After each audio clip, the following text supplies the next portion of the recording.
And welcome to the A to Z Sports Big Orange Podcast. I am Charlie Burris, here with my co-host and A to Z Sports writer, Zach Ragan. Wherever you listen throughout the world, we thank you so much for listening to us. Zach and I talk everything Vols every week here on the Big Orange Podcast. And if you want to listen to it regularly, if you like what you hear, go over to the A to Z Sports Podcast Network feed, rate, review, and most importantly, subscribe, because if you do subscribe, you won't miss the episodes when we drop them on Mondays, except lately it's been Tuesdays because we've been a little busy. That's okay. Apologies to anybody looking out for them on, especially yesterday. It was rainy and dreary. Could have used a pick-me-up probably, but we missed. We were down in the dumps too, so apologies on that. But go to YouTube, A to Z Sports on there, and you can see the video version of the podcast also if that is something that you want to do. At Charlie_Burris, at ZachTNT, at A to Z Sports, Twitter, Instagram, A to Z Sports.com, and Facebook.com/A to Z Sports to find all the stuff that we write and we say and that we do. Let's get down to it, Zach. So much to talk about in this episode. Could be another long one. But we'll start with this, as has been customary for the last few months. Tennessee baseball wins the SEC. I'm trying to think exactly. Had they already won? I think they had. They had won the SEC last time we did this because Vandy sealed it. Yeah. And so they're your SEC regular season champions. And the SEC awards came out this week. This was controversial among Tennessee fans because Tennessee won a bunch of the awards. In fact, it was 60% of the SEC awards. But the player of the year went to Sonny. How do you say this kid's name? Diachara, however you say it. Sonny D from Auburn, that guy. And then Cruz at LSU, they win co-player of the year, and Tennessee wins all the other awards. It would Drew Beam pitcher. No, Drew Beam was freshman of the year. Dollander was pitcher of the year, and Vitello was coach of the year for the SEC. And then those guys won player of the year. Lots of Tennessee fans extremely indignant that Trey Lipscomb did not win player of the year, had an unbelievable season at the plate. But Zach, did you see this? What were your feelings seeing Tennessee get snubbed? It should have been 4 for 4. I usually don't make too big of a deal about awards because they're just, they're strictly opinion based typically. I agree that Trey should have been the SEC player of the year, but I'm not shocked that Tennessee didn't sweep it because I feel like that was kind of by design. Like, you don't want to see one school just kind of sweep everything, even if it's legitimate. So not a huge deal. I kind of expected it. If I would have guessed, I don't know. I figure maybe freshman of the year or something might have went to someone else. Coach of the year was pretty obvious. I thought player of the year would be obvious, but I would have assumed that like one of the awards would go to some other program. Yeah, I did too. At best, it's like a political thing. Yeah. You could argue the kids that won had stats very comparable to Trey. Some people pointed out in some ways within SEC play specifically, they were actually better than Trey Lipscomb. So you can make that argument. The one where I actually got kind of, I don't want to say upset. That's probably a little too strong. But the all SEC awards for first and second team, I mean, the whole thing should have just been Tennessee players. If we're being totally honest. Yeah, I think that's a bigger deal than the player of the year because look, in baseball, like having the best player, unless it's a pitcher, having the best like offensive player, the best position player does not guarantee success. We've seen it in Major League Baseball for years. I mean, Mike Trout doesn't play in October. He just hasn't been in the playoffs. He's best baseball player on the planet or one of the best on the planet. That doesn't guarantee success. It's a total team effort in baseball, and that's what we saw from Tennessee this year. So, yeah, it feels like the whole team should pretty much be first, second team, all SEC.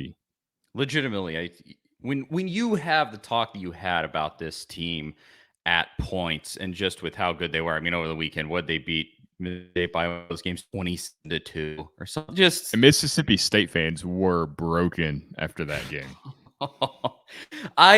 So they're an interesting case study here because I've always said, if you listen to this show at length, I'm a proponent of mortgage the future to win a championship. I don't care. I want that championship. If we suck the next year, this is what I always say that about the Titans in the Super Bowl. If I suck the next year, I'll wipe my tears with a Super Bowl trophy. Shout out to the Rams. And they did what we should have done. But with Mississippi State, they did it. They won the national championship, and they sucked this year. They were really, really bad. I mean, I believe worse than the SEC. They missed the SEC tournament. They missed the NCAA tournament. They are done for. And yes, I used to cover Mississippi State sports at the very beginning of my time doing the coverage of or being in sports media. I covered Mississippi State sports, so I have a decent connection with some Mississippi State folks. They're definitely coping and being like, at least we won this national championship. At least. But they're also sort of like, maybe we should fire the coach that won us that national championship. It's an interesting position to be in. Full LSU there. Yeah, it seriously is. It's kind of similar where they're just nosediving after having that phenomenal I'm with run. you, though. It's totally worth it. Absolutely worth it. I would like you can be 10-3 every year in football, or you can win a national championship like Auburn in 2010, whenever the Cam Newton was there. There's no part of me that would regret it at all. No. You win with Cam, you probably bought Cam, and then you fired Gene Chizik in 2 years when he's terrible.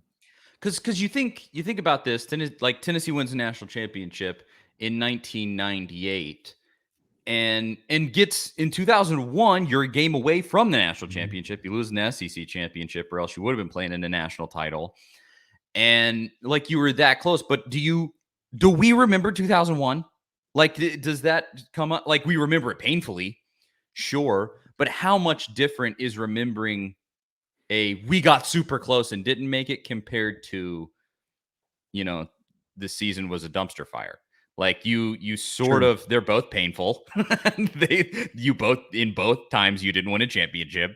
I mean, for sustained success into the future, you'd like to have more of those. We almost made the championship seasons than the dumpster fire seasons. Yeah. But at the end of the day, is it that much of a difference?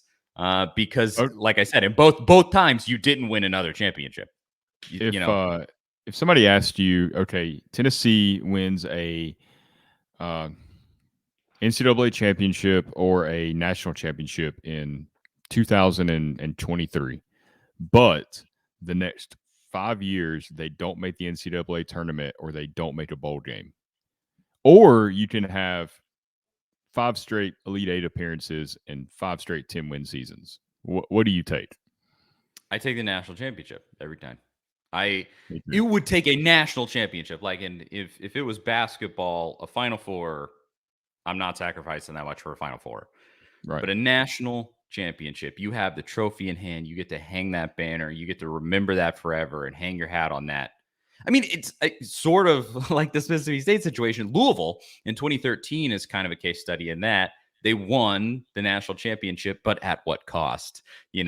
All of those players were bought and sold, like all good players are in college sports at this point. But they just got caught, and they literally, the NCAA, quote unquote, took away their national championship. We all watched it happen. We all know that was the case. But the program got burned to the ground. Is their banner still up for that? Do we wonder? I don't think so. I think they had to not acknowledge it. Can the NCAA make you take that down? I don't know. That's I would a good leave question. That up. If it was me, if I was in charge of Louisville's athletic department, I would. I mean, if Danny White can put a national championship banner up at UCF for the 2017 season, I feel like you can kind of do whatever you want when it comes to that. That's true. You really can. If we're totally honest, I don't think it would really matter. And it's not like that's going to really be an NCAA infraction to be like, here's the banner for the championship we won. I don't know. It's an interesting question. And I haven't been, my dad's from Central Kentucky. He's a Louisville fan. going back. And I bring that up because I don't know if you saw this week that Tennessee took down like their NIT banner to put up yeah, NCAA tournament appearance banner this week. So banners were kind of on my mind. there never should have been an NIT banner to begin with, No, because that means you had a bad season. Mm-hmm. I don't know why that was ever a thing. Thankfully, we haven't had to put anything new on there in a while. But banners are, it's kind of a controversial thing with the Predators. I'm a big Predators fan. They sort of are known for hanging a banner for anything.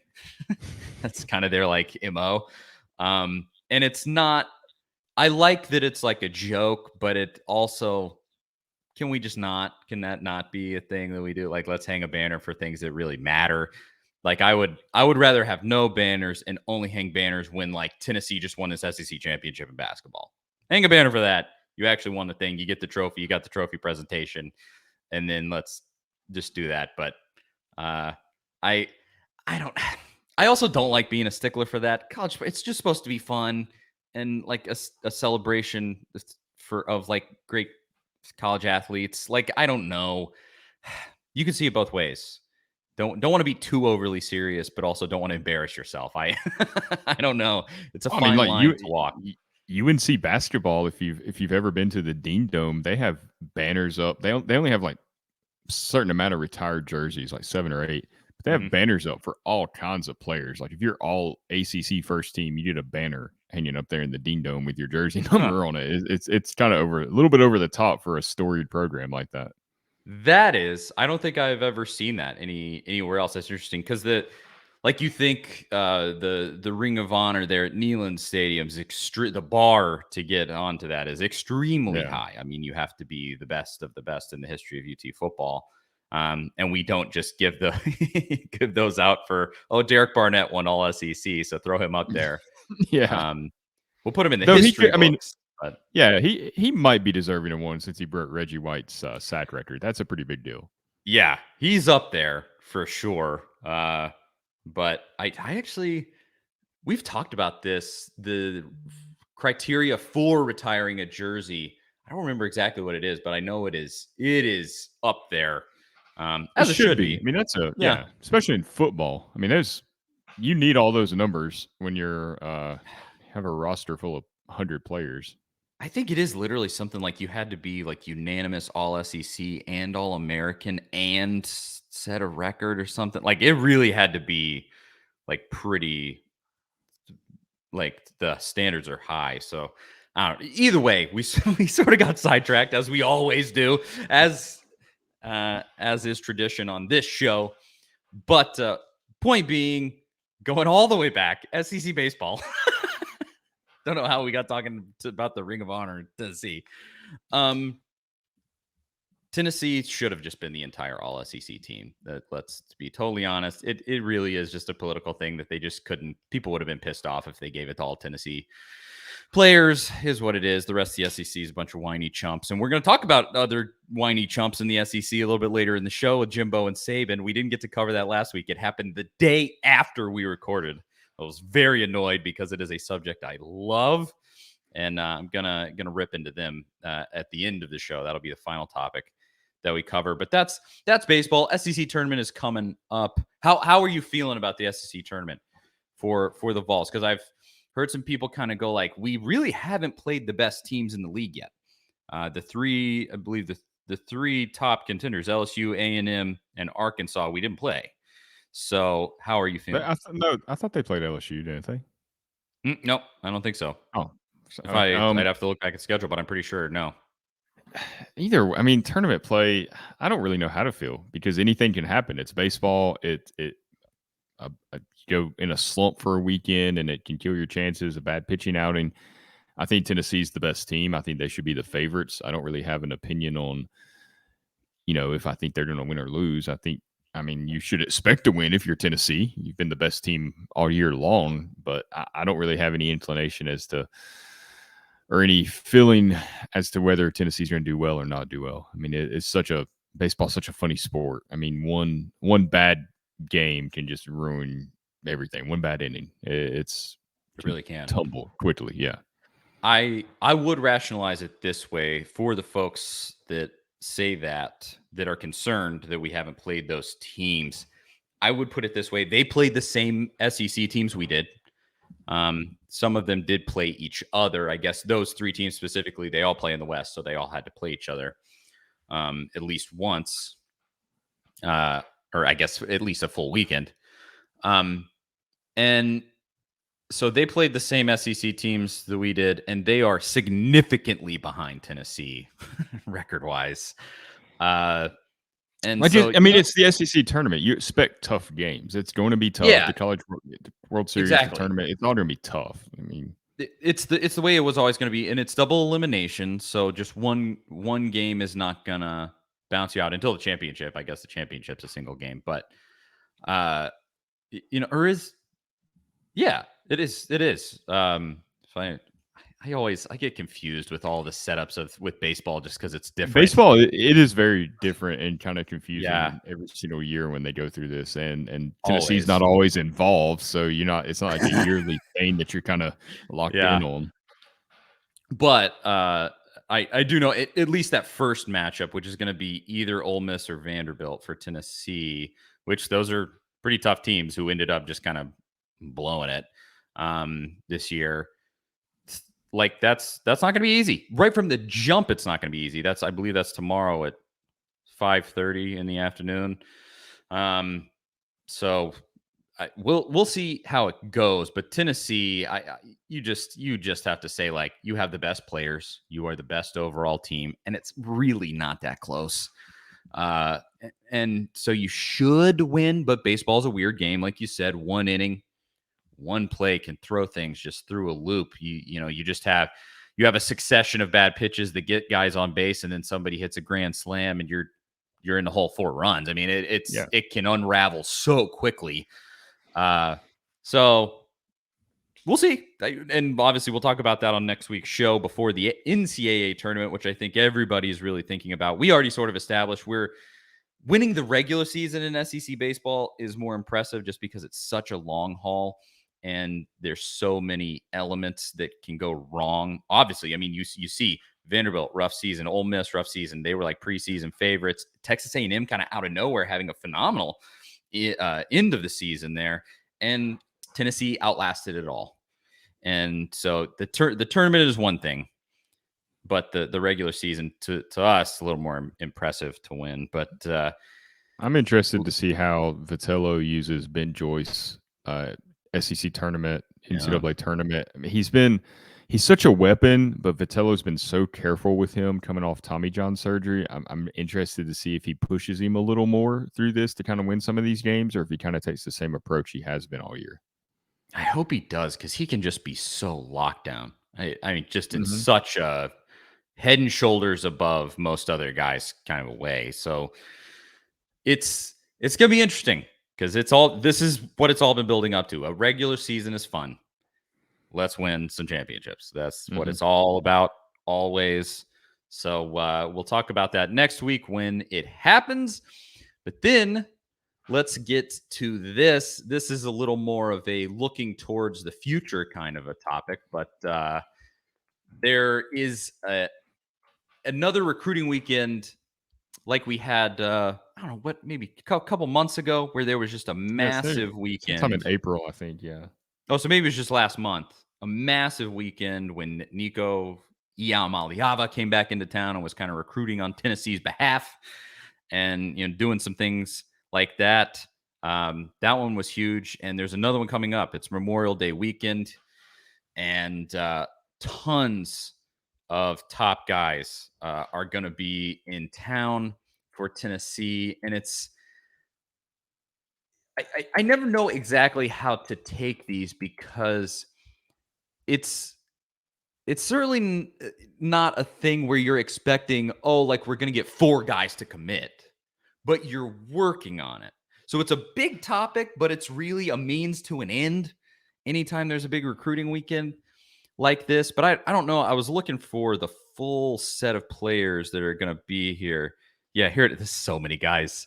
But of the 5 stars, you have offensive lineman Francis Maugio.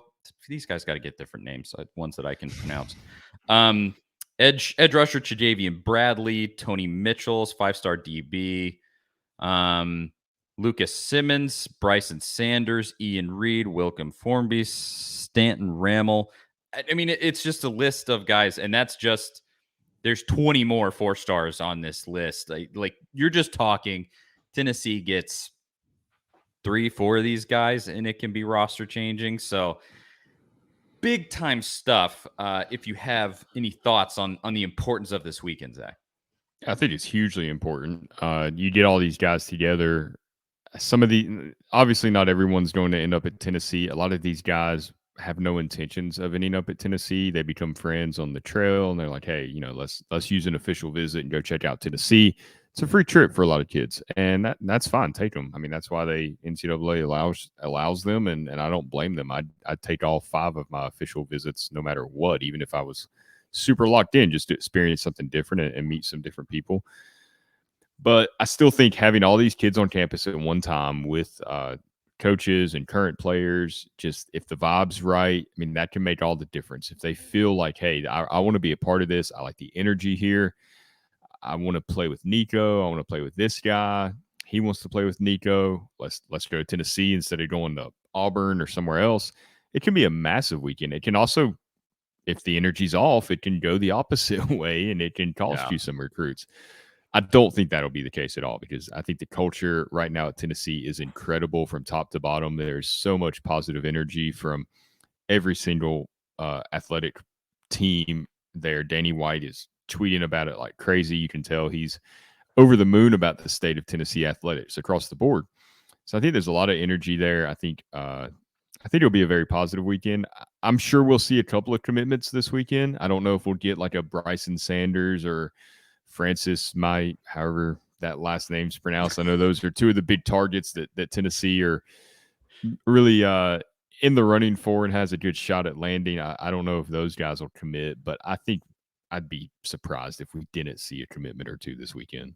Yeah, hopefully, because you get guys on campus, and when I was doing this still full time, interacted a lot with players and former players, and you talk to those guys about when they visited Tennessee, and it can truly make an impact when they're just like hanging out with dudes maybe that are already commits, and they kind of go like, this is the right vibe. These are the dudes that I want to be around.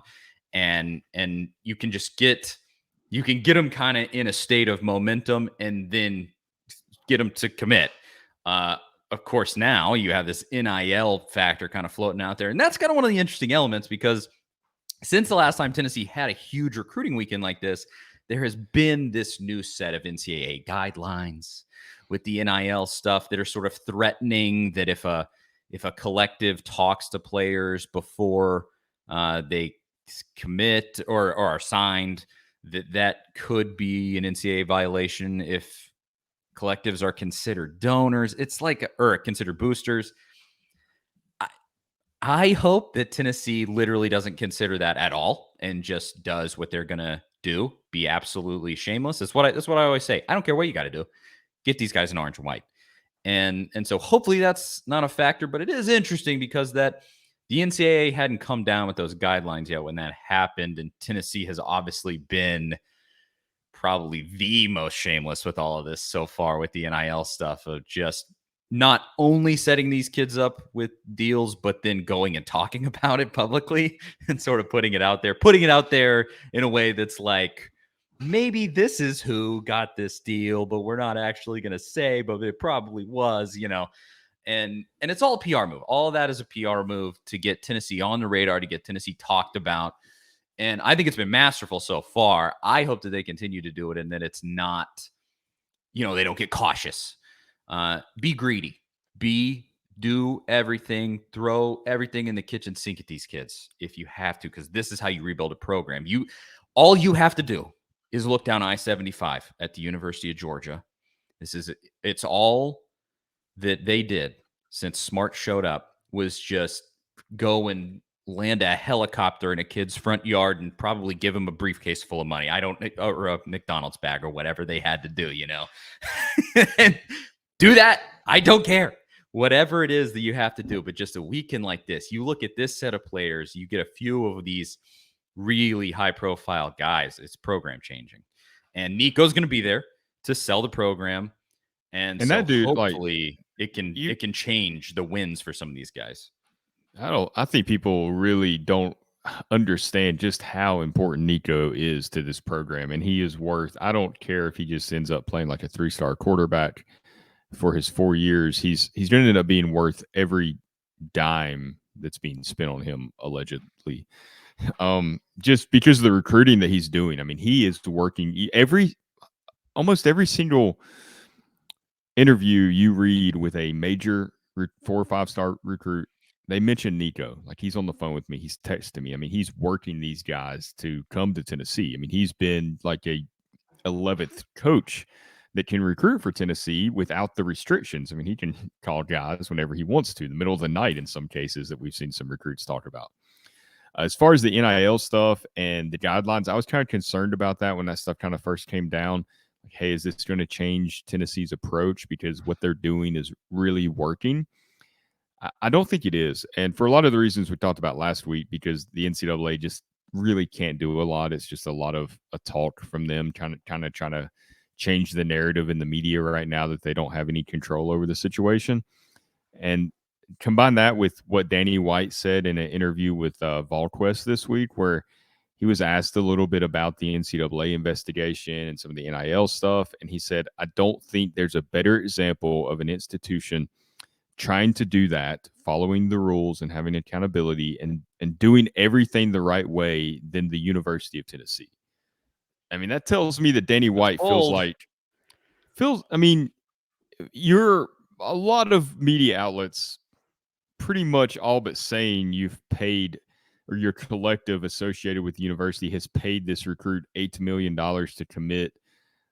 People alluding to it, Chris Lowe from ESPN, like trying to throw the word allegedly in there, but still talking about it. Everybody's talking about it. And you say, hey, we're following the rules.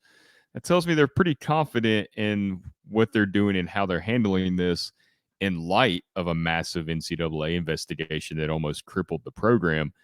I think that should give Tennessee fans some confidence, because Danny White, I mean, he's a professional. He's the best athletic director that Tennessee's had in the last decade. Absolutely. And the proof is in the results that we're already seeing just a year and a half into his tenure. For him to say that, I think should give fans a lot of confidence that, hey, this is going to be okay. Tennessee's not going to slow down in the NIL game. They're full speed ahead with it. Yeah, he's perfectly set up with his general stature among athletic administrators. I mean, he is athletic administration royalty, you know, and there's some factors like that. And then he's been on the bleeding edge of just kind of everything in college athletics. He's, you know, he led such an emergent, out of nowhere program at UCF, where during his time there, they just blew up kind of on the national scene, specifically as a football school. And I think I guess visionary is the right word. It kind of seems like he is just out there kind of leading the pack with this stuff. And what you have to hope, that much, he is that visionary. What you have to hope is that in conjunction with that, he's wrapping everything up tight and you got to think the way that they've handled this NCAA investigation, which I also think they've done it in a really smart way, where he just was kind of thrown into the fire with it and had to figure it out. I think he will be smart about that. And it's one of those things, you don't know exactly what's going on behind the scenes, but do you really want to know how the sausage is made? Probably not. And so if I go ahead. Something that people don't really think about with Danny White is he was at Ole Miss for 3 or 4 years, 5 years as an associate athletic director. When Houston Nutt was there, when they hired Hugh Freeze, he's been around some shady things that, I mean, he understands what works, what doesn't work. This isn't like his first foray into the SEC. Like, he understands this world really well. He's experienced it firsthand. So I think all that experience from that and then combining it with this new world where some of these things are legal and you can get around it more publicly, I think that experience is very beneficial to him and has been a big reason why he's been able to kind of get ahead with this. Absolutely. I think if you do it right, this landscape is so much more ripe for the picking to take advantage of, because you don't have to do it in the shade of darkness all the time now. You can do these things above board. And really, this leads us into that conversation with Jimbo and Saban. But to keep it on Tennessee, like Saban always has used the secrecy to his advantage, because all he really had to say is, we got money like everybody else, and you're going to get to come here and play for a national championship. But now all of that is above board, and these kids can see, like, this kid is making exceptional money at Tennessee, and that information doesn't have to travel through the back channels and get talked about under the table. No, Tennessee can come out in an article in The Athletic and go like, hello, somebody, here's what we paid this kid. Come on down, And so now Saban doesn't have that full advantage over over everything being under the table. And this is, if you play your cards right, this is the perfect setup for Tennessee to take advantage of. Seems like they're doing it so far. I think this is one of the big pivotal weekends to show that Tennessee is fully taking advantage of it. And to your point about Nico, I mean, yeah, if this kid assists in getting 4 of these guys, it is a big factor in getting 4 other big players in, 5 and 4-star guys. And then 2 of those 4 become great players at Tennessee, become a Derek Barnett, a Trey Smith, like on a level like that. And then even if he doesn't pan out as a great quarterback, he brought that value. Like that's how you look at it. You go like, well, sure, he was an adequate quarterback. He wasn't great, but he set this foundation for the future. And he came in, and like you said, is like he was like an 11th coach and just put the pedal to the metal trying to recruit for us. And that was massive. I mean, you are already getting value from this dude. And it's incredible that they found him, got him in the fold, did this work. And now effectively they have just an additional recruiter on the trail. That's what he is now. He's an additional recruiter for you. And I think he's more convincing because he can come to these kids on their level and be like, hey, we're building something special here. Come on down. And we're going to hook you up with an NIL deal, and you're going to get to play for this rebuilding effort that we think is really going places. And I think that's an exciting sales pitch that it seems like he has the charisma to take advantage of. So this is kind of like I just said, this weekend will be telling, I think. And it's not that I'm expecting to come out of the weekend with 10 commitments. I think you may not see the fruits of the labor of this weekend for weeks or months. But this weekend is massive. Make no qualms about that. You have to make the most powerful sales pitch to these kids that you can in this instant when you have them face to face and in person. It's massive.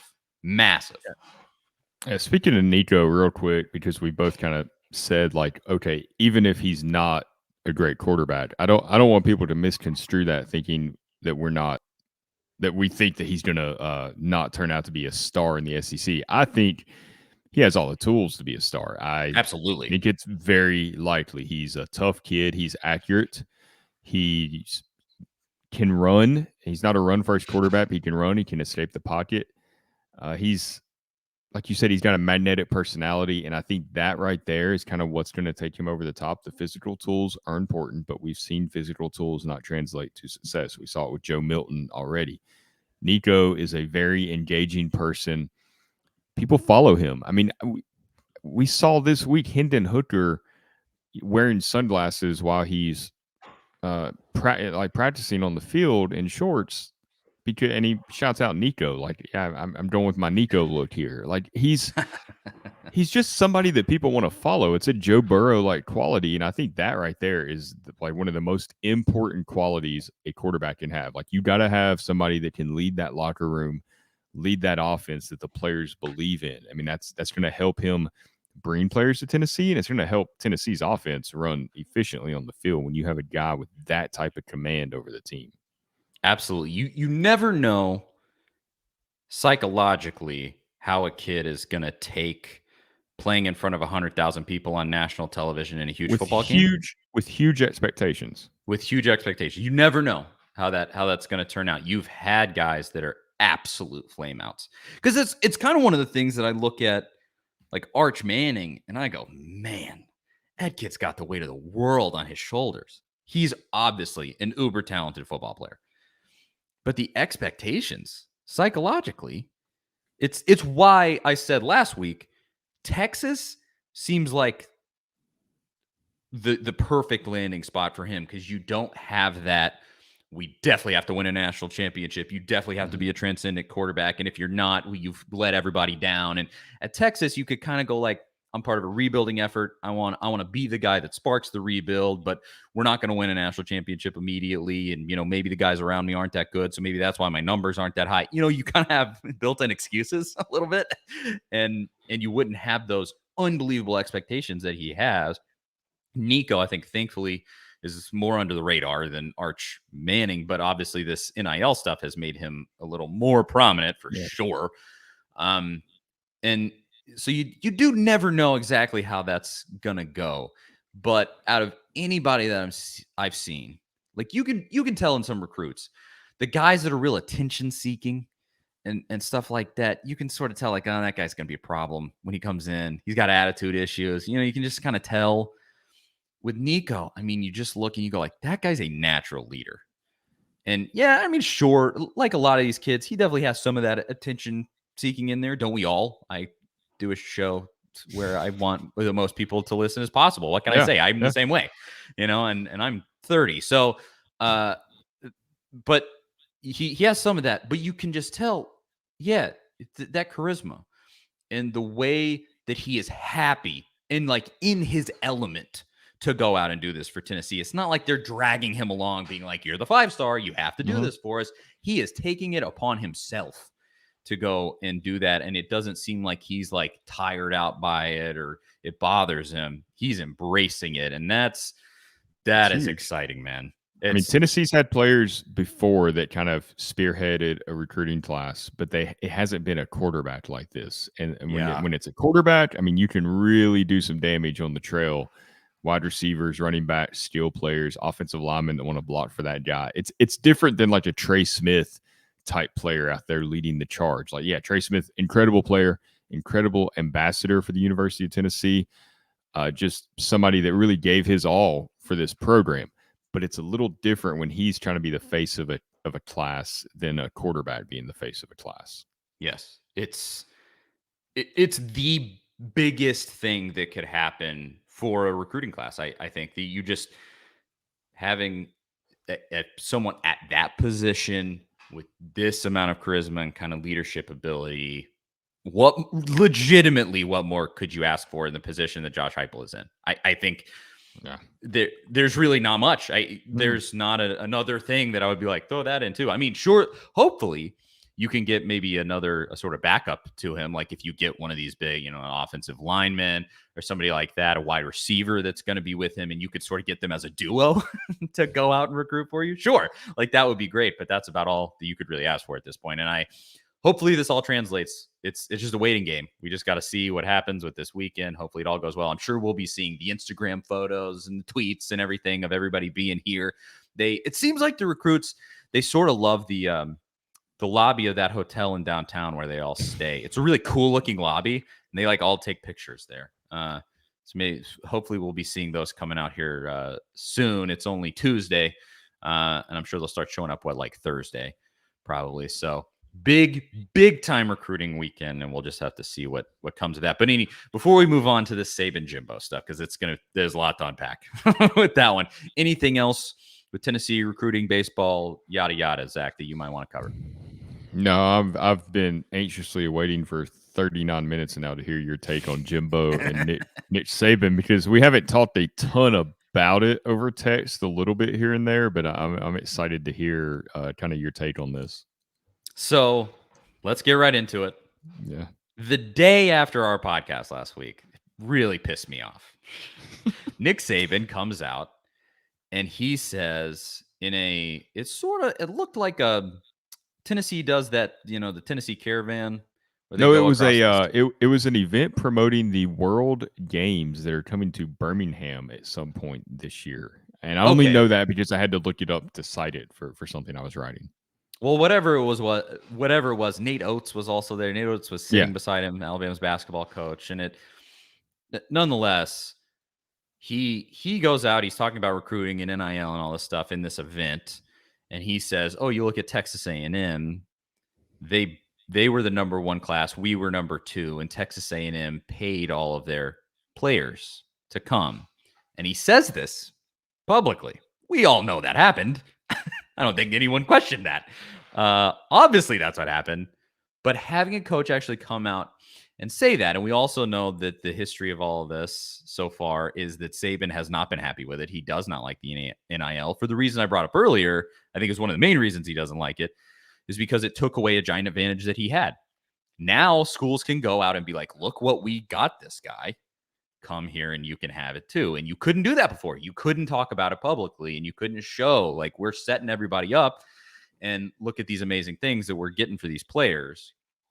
And I think I said it last week. I don't think he's scared, quote unquote, but he's definitely annoyed and pissed off. He doesn't like it. People are horning in on his business and kind of understandably so. So he says that. And the next morning, Jimbo Fisher has an emergency press conference where in the middle of May. The middle of May. So dramatic. So Jimbo Fisher has this press conference and he says, "We didn't break any rules." He words it in a certain way. We didn't break any rules. Yeah, I'm sure you didn't. But he did also say, I think we didn't pay anybody or something like that, which is nonsense. And we all know that. But the main thing that made the headlines is that he calls Saban out. And I have a lot of feelings on this that we can cover, but he basically, what were some of the quotes? This was a full week ago. He called him a narcissist.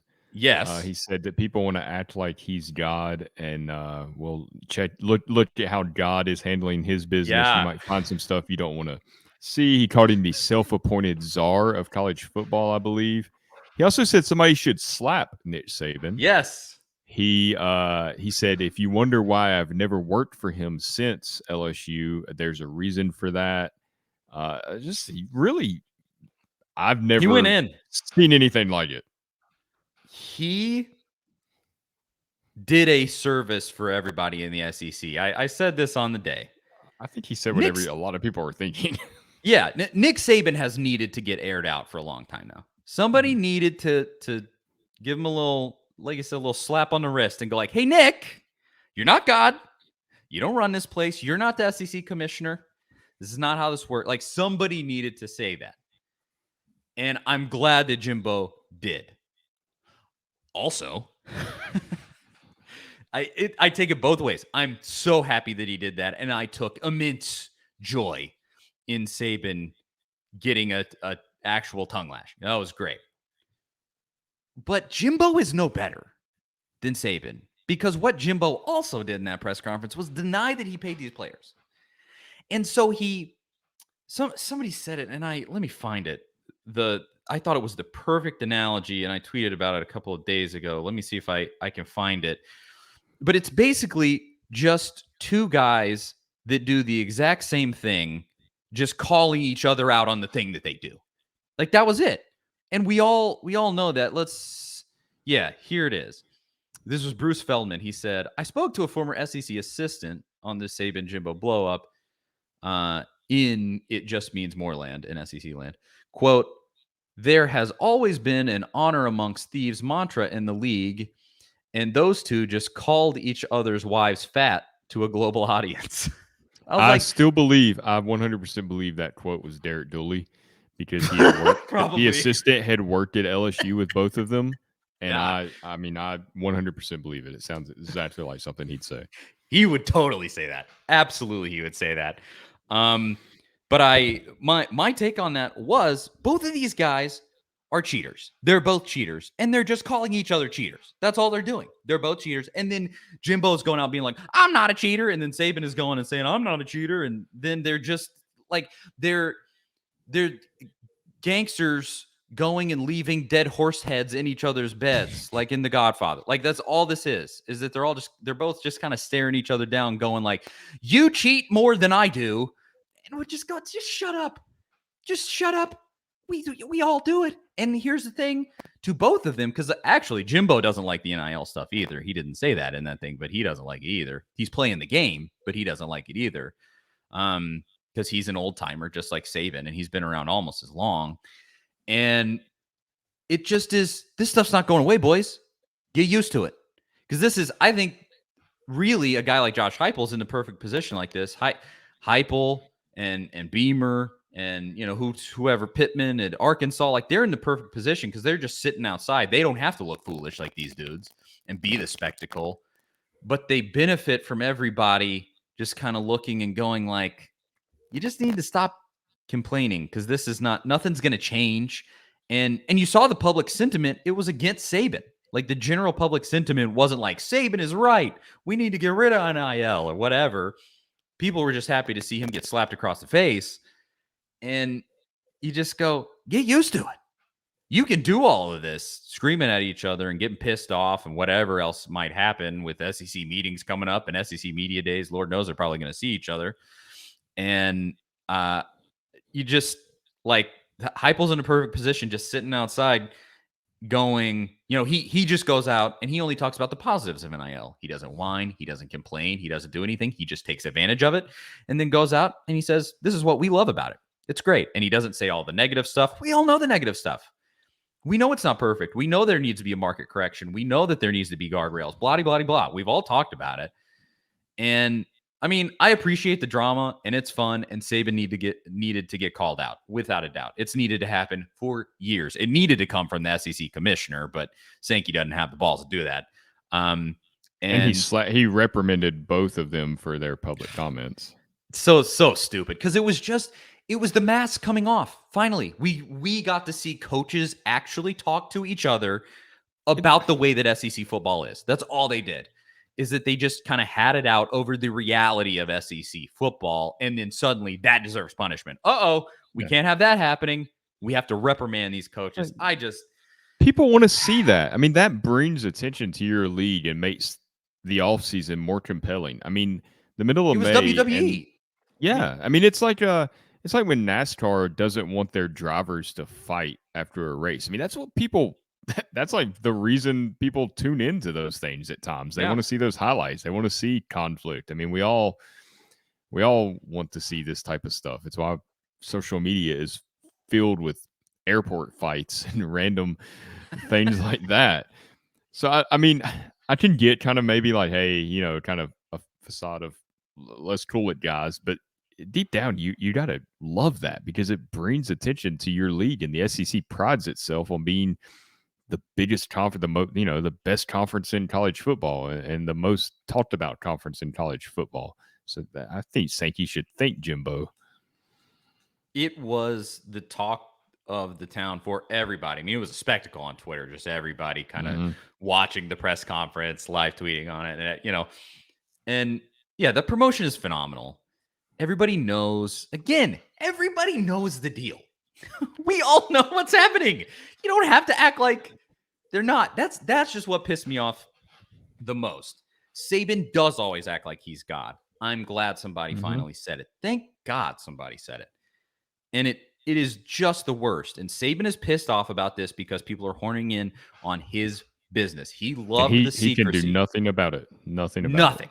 It's the way of the world at this point. It's not going back. The NCAA can come out and try to posture and say, oh, we're going to look into collectives and whatever. That's not going to do anything. They never did anything outside of these just arbitrary slaps on the wrist that they would give out to people. And they're especially not going to do anything now if they don't even get pushed out of existence, frankly, which is a whole other conversation that's sort of going on right now. But we all know why Saban is pissed off. Jimbo just doesn't like that Saban is calling him out, but Jimbo is No, they're just as bad. I would put it this way: they're two cheeks of the same butt.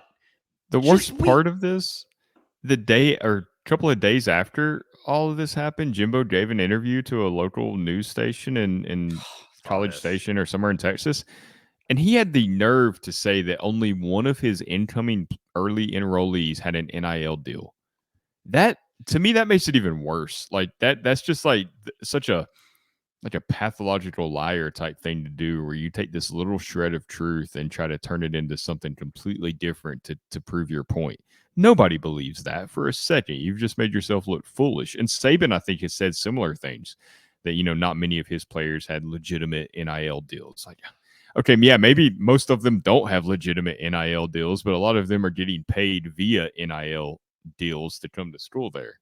But in the same way, and a lot of people brought this up with Saban going out and saying this last year, or whenever it was that he said this, a few months ago, he came out and said that Bryce Young was getting $1 million deal.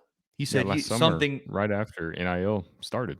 Yeah, so it was before the season, and said like, "Oh, you wouldn't believe the kind of money that," and that was a recruiting tool. Snap.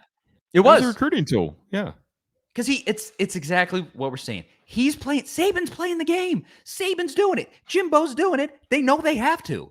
They're not going to get NIL'd out of existence. They're not going to become irrelevant just because these rules change. They're going to scrap, and they're going to cheat, and they're going to lie, and they're going to steal, just like they always have. They're liars. They're pathological liars. They're sociopaths. We all know this. We've watched Saban for decades. At this point, we've seen Jimbo all this time. They're both psychos, and this is not. They are going to go and do this stuff and then complain about it publicly because they're not exactly getting their way.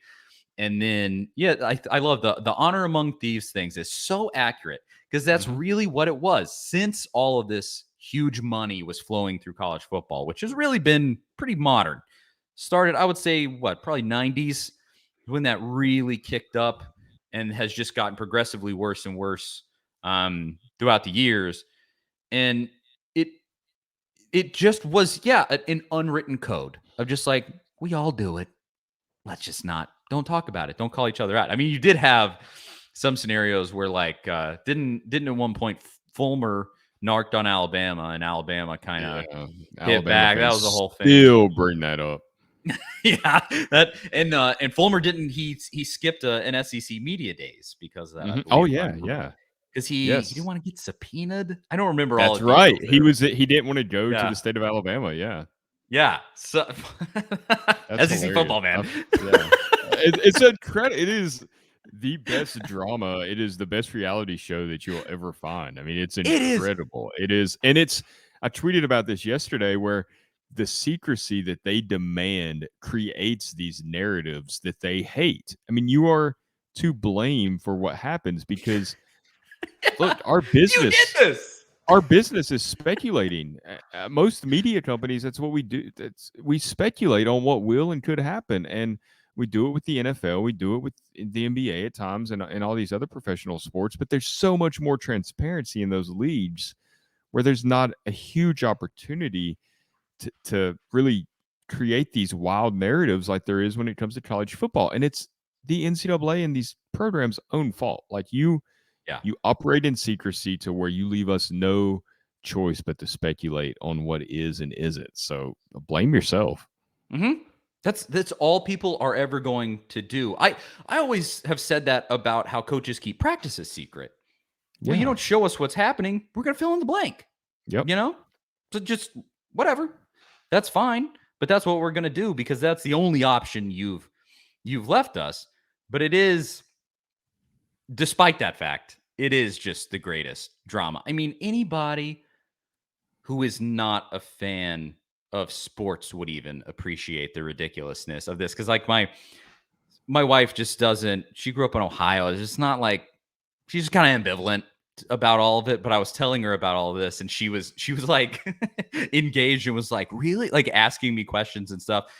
And like it's entertaining even to a person that doesn't know the full context. Like, it's WWE, as I said.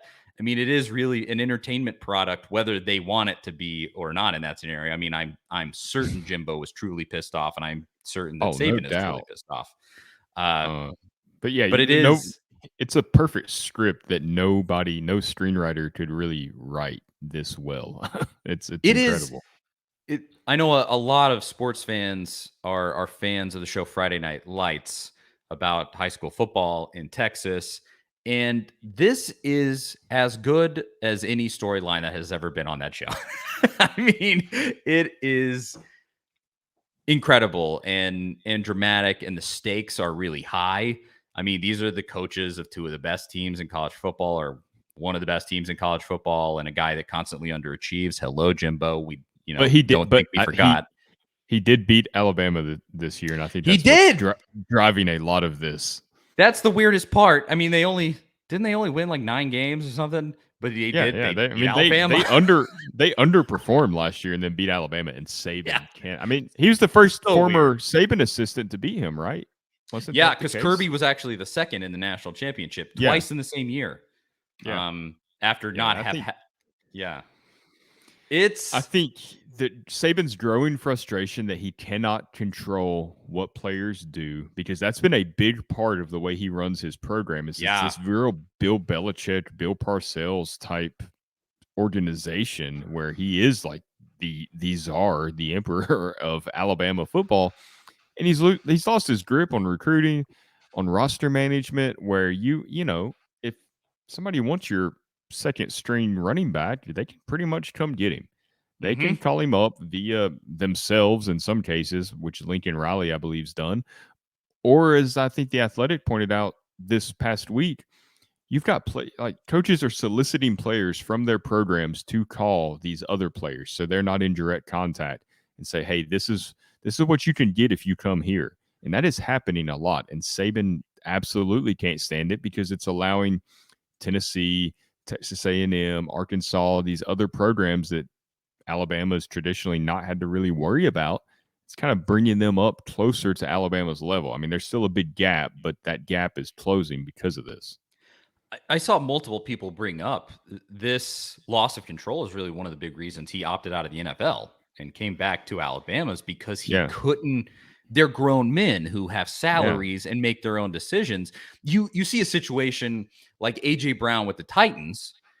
He's apparently really good friends with Jalen Hurts, and supposedly they were really communicating with each other a lot behind the scenes. And Jalen Hurts is kind of like selling him on coming to Philly, and supposedly that was a factor in that whole thing. And now that's a thing in college football, where, like you said, they're sort of communicating with players on the team, and then getting that player to communicate with the player they want. However, they have to do it to do this workaround. And these things are happening now. And Saban is having to contend with essentially salaries, a true pay for play, where it's actually above board and people know about it. And then the tampering of the transfer portal. And you can think whatever you want. I've said that the tampering in the transfer portal is truly a problem. I think you should be able to transfer wherever you want, but there needs to be some amount of rules there that are genuinely enforced. And then there probably does eventually need to be some sort of like salary cap situation with money, but you saw there were rules already on paying players and nobody abided by them. So, good luck with that. But it's still, I can even agree to a certain extent like that, and still, look at the situation and say, this is good in the long run for college football, almost no matter how it goes. This is what needed to happen. These players were generating so much money, they deserve a chunk of it. But Saban, it's these elements. He was already paying players. We all knew that. But it is these other elements of this loss of control. That's the perfect thing that you're hitting on there. He is losing control. And that is his total MO. He's the type of guy that can bring, why he's so good. He can bring these 5-star players in, and he essentially like breaks them. Where he demands so much respect that even these guys that would maybe go to another school and try to big time everybody, they might come in, be like an attitude problem. Oh, I'm 5-star. I'm not going to work that hard. Saban goes, no, you're not doing that. You're at Alabama. That's not how we do that here. And because it's Nick Saban, those players respect that. It's not like he's some second-year coach at some school. Like, he's the guy, and he demands that respect, and it's how he gets this incredible play out of all these guys constantly. I mean, it's why he's one of the best. And I think that losing the grip on that, where he just doesn't have that empiric control over these dudes, and it's, to be totally honest, it's good for college football. That's the thing. I don't care what you think about NIL. Saban losing his iron grip on the whole thing is excellent for college football. The game needs more parity. This talent needs to be more spread out. And even if the talent goes away to the Big 10 or the Big 12 or wherever, that is good. I don't care if Texas gets super good. The fact that it is not just Alabama is good. You need that talent to go elsewhere to spread the wealth and to actually kind of get that concept of rising tides lift all ships. Like, more schools being good is good. The playoff will be more compelling. You won't just have Clemson and Alabama and Georgia playing in the national championship every single year. That has to stop at some point. It hurts the game of college football. And sorry to Saban, you can cry all you want, but this is the way of the future. What I am hoping that it does, this is, please, I'm praying, please, Lord, let this harken the retirement of Nick Saban. It's either going to be he's going to become the best guy at NIL and crush everybody still, or bring his retirement a little sooner than it probably was going to be. So hopefully it's that second one. That is my prayer. Somebody actually, Bruce Feldman, somebody at The Athletic wrote yesterday that a source close to Nick Saban speculated to The Athletic that he could retire after he wins his next championship. Like, he's not going to go out without another championship. Because everybody let him win this year. Let him win. Yeah. We don't need. It's okay. We'll come back next year. But if he doesn't retire, when it comes to the NIL stuff, and you talked about, maybe he becomes the best at NIL. I think there's one thing that Tennessee fans. I know there's a lot of Tennessee fans, especially some of the older fans, that don't really like this new world of players getting paid, because it's different. It's not what they're used to. It's not it's not college football as they know it. And I disagree with them, but I can understand where they're coming from, just because it's hard when you're used to something a certain way. And one big issue is the roster management, and something Nick Saban talked about to ESPN's Chris Lowe is that when you have a player making more than their position coach, how do you coach that player when there's an argument? And I can see that being a major issue. But part of the issue there is the atmosphere at Alabama, which you were talking about, the way that the control that Saban has over these players. It's a dictatorship. It's very buttoned up. It's what Pruitt tried to do at Tennessee, and it didn't work. But now the coach that Tennessee has, the culture that Josh Heupel's created, is not that type of culture. Yes, you're expected to do your work. You're expected to practice hard, do your job, work hard, give everything you got. I mean, it's still football at the end of the day. But he's also created this atmosphere where players are having fun. They enjoy it. It's not a military-like atmosphere like players described the atmosphere under Jeremy Pruitt. So I think Heupel is much more – he's better equipped to handle this new world than Nick Saban is. And that is the one takeaway I think Tennessee fans should have. Absolutely. It should obviously bear itself out after this recruiting cycle, this upcoming season. You should really start seeing the fruits of that kind of come together. And you just have to hope that it really does fall into place like that. I mean, obviously it's not going to be perfect. Like, Heupel's going to get everybody he wants, and that it's just going to be this great thing. That's not the way anything ever goes. Life's not fair like that. But it still is true that you were in such a great position for the future of college football. It seems like you kind of made the right hire for a guy whose culture fits the way that college football is going.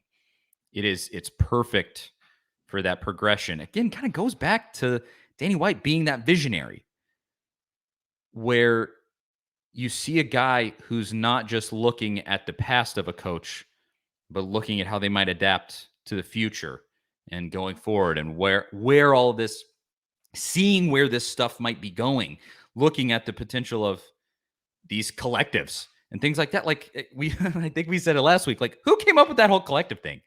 Because it's genius. It's basically just this kind of workaround to everything that gives these schools this outlet to funnel all of this NIL work through. And it essentially skirts the rules. The NCAA people in the NCAA have come out and publicly said they didn't expect the collective stuff, but Tennessee was on top of that. They were right there. And was it Danny White, whoever spearheaded that? Congratulations to all of them, because it's obviously working so far. And you may have just made like the right hire at the right time, but obviously that is contingent on getting these dudes in the door. These players that are coming this weekend for this giant recruiting visit, you gotta make your case and get some of them here, because that's the only way things get transformed. Heupel can be as good of a coach as he wants to be. Saban could be as good of a coach as he wants to be. But if the talent on the field is not adequate, Saban would still lose games. And Heupel will certainly, lose games all the same if you don't have that talent. So you got to get that talent here. It's absolutely imperative. I mean, that's the whole thing. You saw it with Butch Jones. You could be a dump head coach and win 9 games if you got good players. I mean, he had an SEC championship level team that he totally squandered, but still almost had a 10-win season. So it's exciting, but it's also, it makes me nervous. It's a waiting game. I go like, I want to see what's going to happen. Who's going to commit? What is this roster going to look like? How are the results actually going to be on the field? I got to actually have it in front of me first before I get too hyped up on it, even if my analysis is that things are going very well. Yeah, no doubt. It's all about talent. We see that with Georgia. Kirby Smart is not changing the world of coaching. He's not a visionary. The Georgia's offense is very basic. They don't do anything special. They're just running the ball. They're just beating you with bigger guys on the offensive line and faster running backs, faster players. That's how they're winning games. The best of the best when it comes to coaches they're all calling the same plays. I mean, Tennessee runs a unique offense, but they're not the only program that runs that offense. Baylor used to run it. Arkansas runs similar stuff with Kendall Briles. Ole Miss runs similar stuff. A lot of programs do, and we're seeing it creep into Alabama's playbook and some others. It comes down to the talent on the field, and if Josh Heupel closes that gap, he's going to win some big games, I think. I absolutely think so.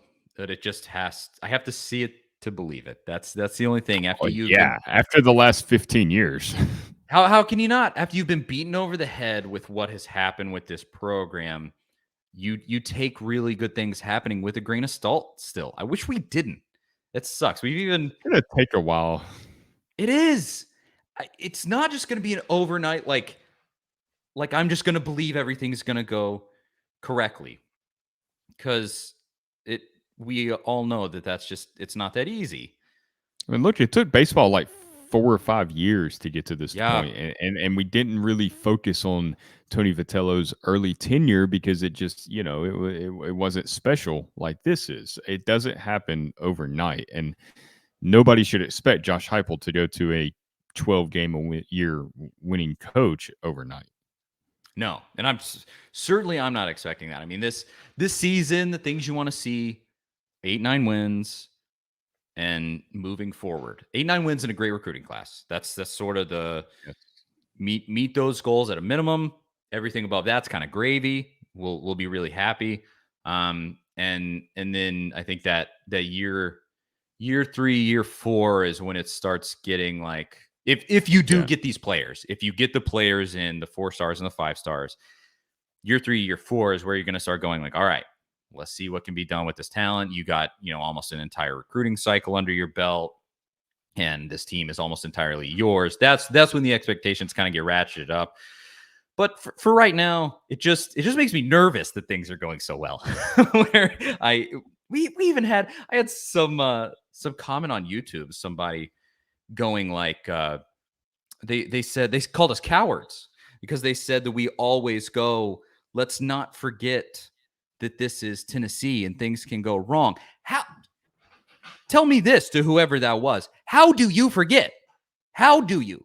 Because I did this for 15 years, and it's beaten me over the head to the point where I was at the SEC basketball tournament.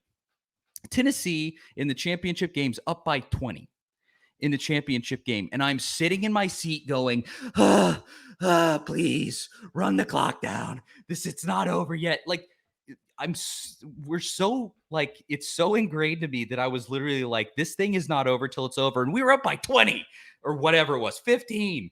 And clear in like the final 4 minutes, and I was still nervous, just being like, could it all fall apart? I don't know.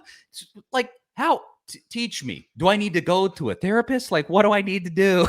Because it is just always, until things go correctly for an extended period of time, I don't know that I'll be able to ever get that out of my head. And God forbid that this thing turns south with Josh Heupel. Man, that'll be... Oof. If it goes this good and then doesn't work, man, that's going to be so tough to swallow. Oh, yeah. I mean, because don't speak it into existence. It was really tough in 2016 when Tennessee was 5-0. They win that game against Georgia that in years past would have just been a heartbreaking loss that we had seen tons of times. I mean, we've seen Tyler Bray fumble against Georgia. We saw Pitt Howard fumble against Georgia, and they finally win a game that they probably shouldn't have won, that they should have lost in the final moments. It's like, okay, this team's in the top 10. They're 5-0. They've beaten two of the hardest teams on their schedule in Florida and Georgia. They can beat Texas A&M. Yeah, they might lose to Alabama, but they're going to win the SEC East. They're going to have a shot in the SEC championship game, and this team has a chance to make the playoff. And then it just, from that moment, it just cratered. I mean, it was like lost to Vanderbilt.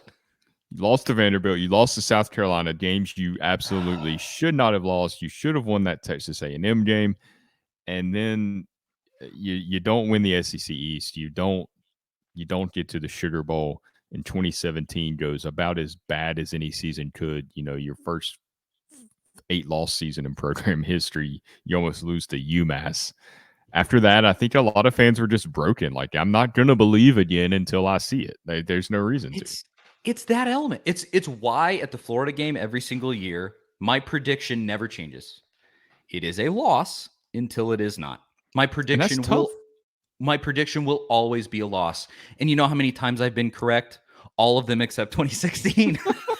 You know? I'm sorry. But that's the way that this stuff has gone. So to that person, whoever it was, are we cowards? I don't know. You decide. But how do you forget? Teach me your ways. How do you forget and become nothing but optimistic? Because it's going to take a while. It just is. It's like with basketball. I love the great regular seasons that Rick Barnes has had, but how do you at this point get out of your head the coming up short that he's done in the NCAA tournament? How do you forget that? He's done it repeatedly over and over again so far. And how do you get that? Yeah, the SEC tournament's great. Glad he got that monkey off his back. I can't believe that happened. That was incredible. And I celebrated it as much as I could. But you go into that NCAA tournament, and I still think, yeah, we won the SEC tournament, but Rick's history in the NCAA tournament is not great. And it's not like I could just forget that and go like, we're definitely going to make a Final Four. Where in history does it say that? Where in history does it say that all this is going to go great for Tennessee? You know, that's it. I don't mean to drag this down. Things are going excellently with Josh Heupel. And that's the point of this conversation. It's going great, and I love it. And I love being able to talk about the positive stuff every week. It's so much better than talking about these nightmares that we've had in the past. But it's still, how do you not think about that? Teach me. I'll try to be that person, but I just can't be right now. I think this upcoming season's a perfect example of like the Florida game. Like, it's a game that Tennessee should win. Billy Napier is a new SEC head coach, and he had success at Louisiana, but none of that matters when you're making that jump to the SEC. We've seen plenty of coaches have success at that level and fail. That's a game that Tennessee absolutely should win. And I look at the schedule, and I want to mark it down as a win. I want to so badly, but it is, I'm with you. It's like nearly impossible to assume that Tennessee's going to win that game. If that was any other name in front of that on the schedule, like South Carolina probably should be a better team than Florida this year based on the season they had last year. They're 7-6 year under Beamer. Like they lost some pretty tough games, but they improved down the stretch, and I think he'll do decent there. I looked at the South Carolina game. I'm like, that's a win. I looked at the Kentucky game. Kentucky's certainly better than Florida. I'm like, that's a win. But I looked at that Florida game. I'm like, I just don't know. Like, I don't. Some about it. In my heart, I don't expect Tennessee to win it, even though they should. In Neyland Stadium, you have the better team, but just what am I? History speaks for itself. I don't know. There's been some really not good Florida teams that have beat Tennessee, like the Will Muschamp's last team. Oh my gosh, dude! Jim McElwain's last team. It doesn't make sense. I was at both. I was at the 9. Was it 9-6 or 10-9? It's a 10-9 game. Yeah, I was at that game. I was covered it, and I could not. It was unfathomable that Tennessee was so much better than that Florida team and lost that game. The 10-9 game. I was also at the 2012 game. College game day. Had been there. We went to college game day. Tennessee leads at the half, I believe, by like 10. Like had like a good lead at the half. I was believing. I was there as well. It was an incredible lost that game atmosphere. by double digits. Lost by double digits. The Sal Sinceri game is how I feel about that one. That's the type of stuff that makes me go to the people that leave comments like that. Like, you can't say that about Tennessee anymore. No, I can. I can. The 2017 game. Were you there? Did you see this stuff? This stuff is ridiculous. Like, how? That's what I don't get. Like, were you not also there? I believe it. You're a Tennessee fan now, enough of a Tennessee fan to be listening to a show like this. Did you not also experience that with me? I love people like that because I wish I could be that person. I don't know. Am I neurotic? Is it just, I know I am. I definitely am. But maybe it is. It just is that battered ball syndrome, right? I mean, I like the optimism. I think it's great. And I know that on Friday, the Friday before Tennessee plays Florida, I will be as hype as anyone, and I will be feeling like, hey, Tennessee's going to win this game. Like, I'm going to feel it in the moment. Yeah, in the moment. I mean, we all do it. Like, you can talk yourself into beating Alabama nearly every single year. Like, if everything goes just right, like we've seen crazy things happen before. But when you look at it in May, in June, in July, before the season starts, and you're rational about it, you're right. Like, all these past losses creep in, and the way that Tennessee's lost these games. The way. Felipe Franks was, I believe, the pass in 2017 that just heartbreaking. I mean, 2015 was a close game. All these games were just heartbreaking losses that Tennessee should have won, and it's like, it's because it's Florida. Like, if that's any other team, Tennessee wins those games. It's just, I hope that this team, I hope Josh Heupel, I hope these coaches do not have this in their head about Florida, because I think that's been part of it. Like, there's so much pressure on Tennessee to beat Florida, and they just can't close it out because they feel that pressure. Hopefully that's not there under this new staff, but it's going to be hard to eliminate that from the program. What was always crazy with that particular game that almost felt supernatural? Like, I would cover the interviews in the week leading up, and you ask the players and you go like, here's the history with Tennessee in this game. Like, do you feel any of that? And almost across the board, the players would go like, nah, they didn't even grow up Tennessee fans, a lot of them. Yeah. And they just go like, no, it's just another game on schedule. And I believe them. I believe that they absolutely thought that. Like, it is just another game on the schedule to them. And just across the board, you just could, like, it's like something just comes over Tennessee. Like, Florida has like a curse, like a voodoo curse on Tennessee, that just when the two teams meet, it doesn't matter if Tennessee has an NFL team out there, they're going to play a bad game against Florida and just be horrific. Whatever it was, like, I believe that those players didn't have that kind of neuroses about the Florida game, but it still bit you somehow. Whatever it was outside of 2016, I don't know how Dobbs did it. He broke that curse. Him and Jennings, yeah. But I do always go back to with this thing, and somebody somebody left a YouTube comment this week that I thought was really, really good. It was on the clip of our talking about the Alabama comments. Alabama fans found one of our videos where we were talking about Alabama fans. They were pissed off at us, and we were commenting on that last week. And somebody left a comment on that video, and they said, I never thought that Tennessee would regularly beat Kentucky. And then Rick got all these players, and now we beat Kentucky regularly. We have this winning record against Kentucky with Rick Barnes as coach. And it is true. You go back then, and it seemed impossible to win in Rupp Arena. And Rick's done it 4 times now during his time in Tennessee, 3 or 4 times. And it's not even a big deal when it happens now. Yeah. And so it's not like outside of the realm of possibility.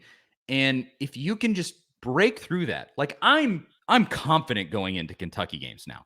Like it was, if you go back and listen to the SEC championship week, you know, this pom-pom right here came from a Kentucky fan throwing it at me because I was talking my ish at the SEC basketball tournament. Like I'm confident enough to be like jawing at a Kentucky fan at the SEC tournament. You get a few of these, a few good years under your belt. It won't take that long to shake all of this off me, but I gotta have some evidence. Like we have gone, it's a full 15 years at this point where it's just been this. It's like a curse. It feels like a curse, right?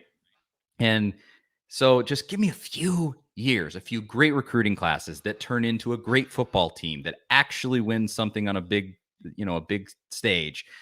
And that can be lifted. It didn't take very long with basketball, but I just at least have to see it once. I mean, come on now.